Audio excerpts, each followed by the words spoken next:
Você já se pegou assim no meio de uma discussão, tipo, absolutamente convicto, sabe? Que você estava certo. Só que aí depois, sei lá, poeira abaixo e você pensa, acho que não era bem assim. Acontece, né? Acontece. Com todo mundo, eu acho. Com certeza. É. Acontece com todo mundo. Nossas percepções, às vezes elas são com mapas, sabe? Desenhados à mão. Ah, entendi. Cheio de detalhes importantes, mas com umas ruas meio faltando, outras fora de escala. Boa analogia. E falando em mapas e percepções, hoje a gente vai mergulhar num vídeo do canal Rapport Empatia. Ele explora justamente essa ideia, como a gente pode mudar a nossa perspectiva para enxergar as coisas de um jeito mais completo, sabe? Principalmente quando rola aquele conflito, aquela discussão. Isso. E o vídeo propõe um exercício bem legal, baseado no livro Usando a Sua Mente, do Richard Bandler. Interessante. Ele convida a gente a reviver uma discussão, mas de um ponto de vista totalmente diferente. Uau, qual seria? Como se você fosse um observador externo. Que legal. É tipo, se imaginar assistindo a discussão como se fosse um filme. Ah, entendi. Observando você mesmo e a outra pessoa interagindo, sem se envolver emocionalmente na situação. Nossa, que interessante. E sabe o que é mais legal? Muita gente que faz esse exercício relata uma mudança, tipo, significativa na percepção. Detalhes que antes passavam batido, sabe? Que tipo de detalhes? Tom de voz, linguagem corporal, até a escolha das palavras ganha um novo significado. É como se a gente conseguisse, sei lá, desligar o modo automático de defesa e finalmente enxergar a situação com mais clareza.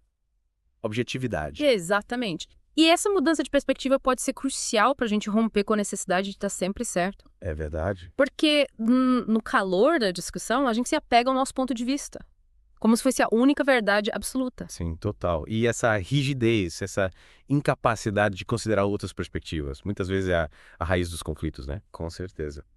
E o exercício do vídeo nos ajuda a questionar essa postura. Sair do papel de juiz e assumir o papel de observador. Mas como essa mudança de perspectiva acontece durante o exercício? É tipo apertar um botão mágico e bum, tudo muda. Não é tão instantâneo assim. A mudança rola de forma gradual, sabe? À medida que a gente se distancia emocionalmente da situação. Entendi. E passa a observar os fatos com mais, sei lá, neutralidade. Entendi.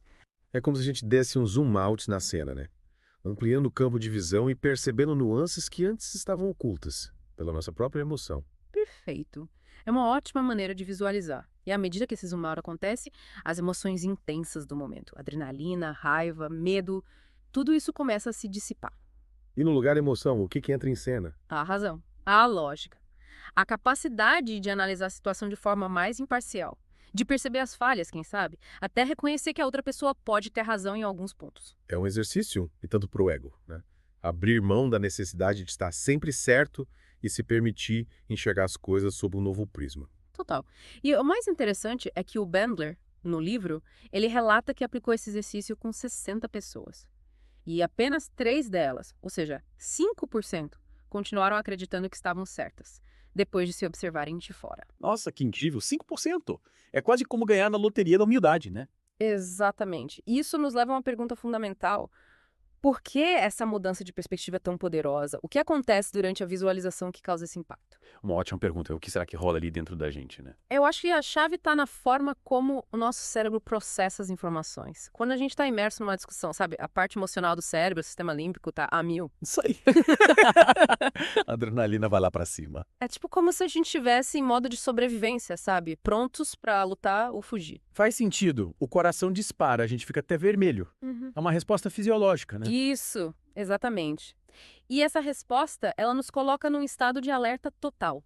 O que é ótimo para nos proteger de perigos reais, mas nem tanto para analisar uma situação de forma, sei lá, racional. Ou seja, no calor da emoção a gente age mais por impulso do que por razão, né? Exatamente. É aí que entra a mágica da visualização. Ao se colocar na posição de observador externo, a gente meio que cria um distanciamento psicológico da situação.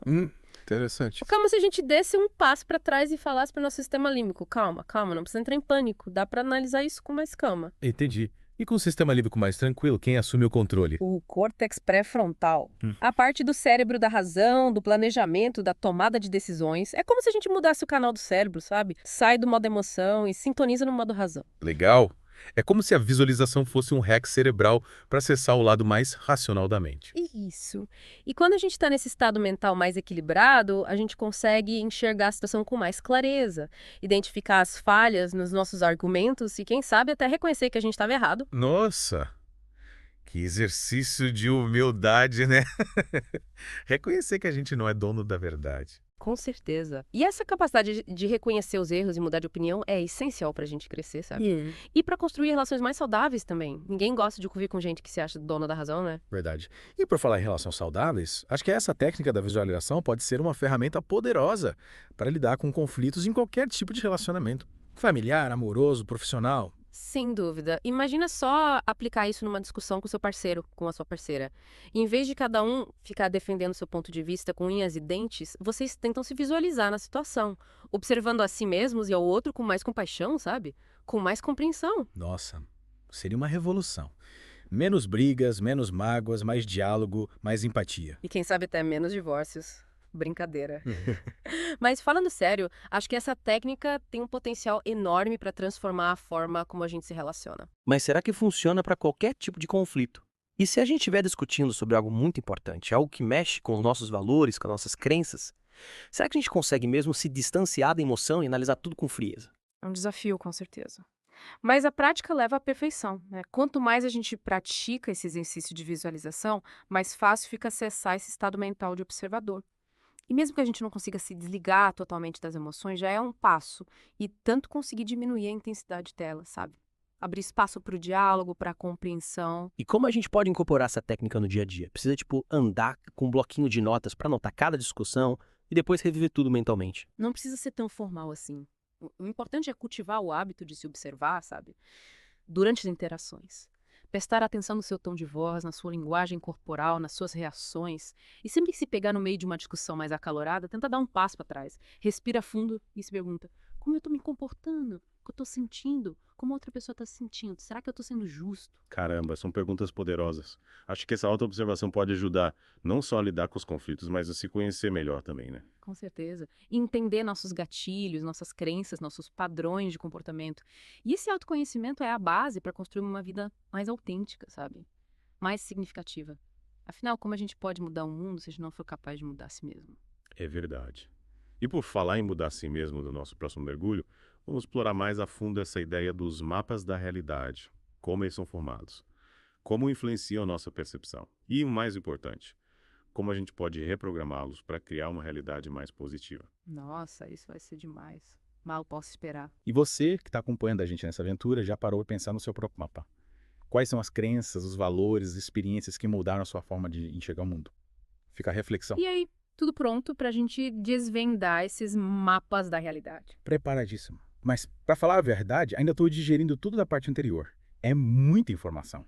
Mas no começo você usou a analogia do mapa desenhado à mão, lembra? Gostei bastante. Será que você podia explicar melhor como esses mapas moldam a nossa percepção? Tipo, na prática. Claro. Imagina que cada um de nós nasce com um mapa em branco, sabe? E aí, à medida que a gente cresce, que a gente vive, a gente vai preenchendo esse mapa.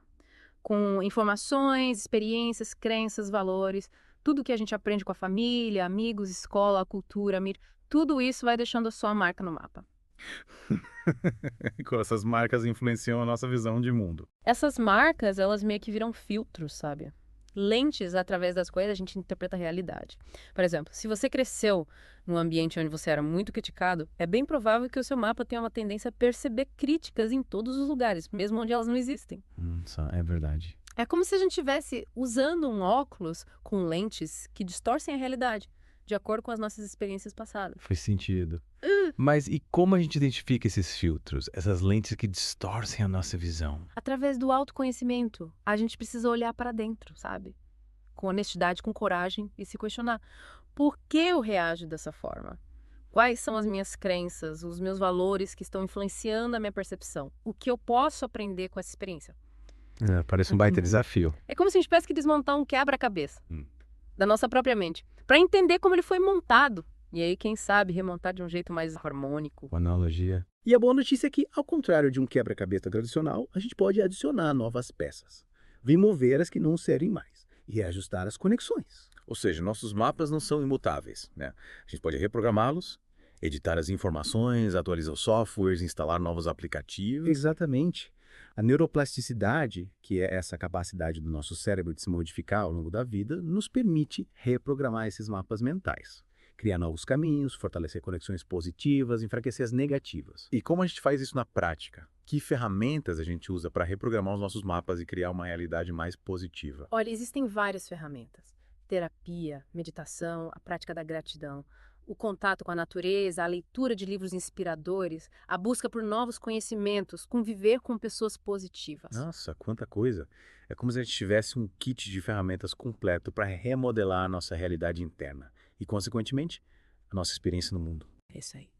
E o mais importante é encontrar as ferramentas que combinam com você, que te inspiram, que te motivam a trilhar o caminho do autoconhecimento, da transformação pessoal. E essa jornada de autoconhecimento, para onde ela nos leva? Qual o destino final?